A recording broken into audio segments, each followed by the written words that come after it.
आणि यानंतर बातमी आहे कोल्हापूरमधील मतदार यादी घोळा संदर्भात।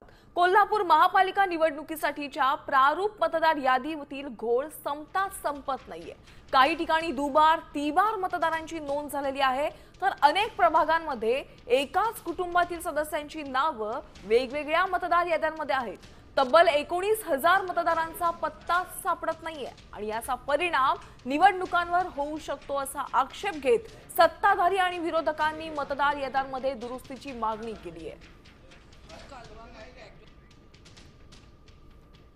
4चा प्रभाग होत असताना म्हणजे जे डिवायडेशन झालेलं आहे त्यामध्ये खूप मोठ्या प्रमाणात संपूर्ण शहरामध्ये डिवायडेशन झालेलं आहे आणि त्यामुळे कदाचित या मतदार याद्यांमध्ये गडबड असू शकेल।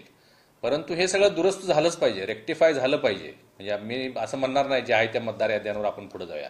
खूप मोठा अन्याय उमेदवारांवर होऊ शकतो, त्यामुळे आमचीही भूमिका तीच आहे की सगळ्या मतदार याद्या ह्या करेक्ट झाल्या पाहिजेत। आम्ही भारतीय जनता पार्टीच्या वतीनं परवा दिवशी 250 लोकांची आमची टीम तयार केलेली आहे। आमचे सगळे पदाधिकारी आहेत, आमचे सगळे इच्छुक उमेदवार आहेत। 2-2 हजार नावं एका वॉर्डातली दुसऱ्या वॉर्डात जात असतील तर ह्याच्यासारखं दुर्दैवाने विधानसभा होऊन किती दिवस झाले? वर्ष झालं। म्हणजे वर्षात तुमच्या याद्या फेरफार कशा होऊ शकतात? विधानसभेच्या याद्यात चूक आत्ता एवढी कशी झाली?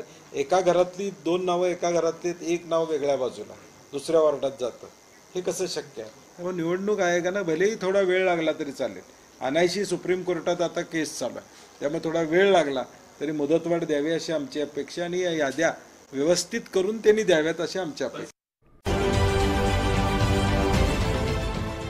देश विदेशातील प्रत्येक घडामोडींचे लाईव्ह अपडेट मिळवण्यासाठी आता साम टीव्हीच्या सर्व सोशल मीडिया प्लॅटफॉर्मला लाईक, फॉलो आणि सबस्क्राईब करा। तसंच सर्व नोटिफिकेशनसाठी बेल आयकॉन प्रेस करायला विसरू नका।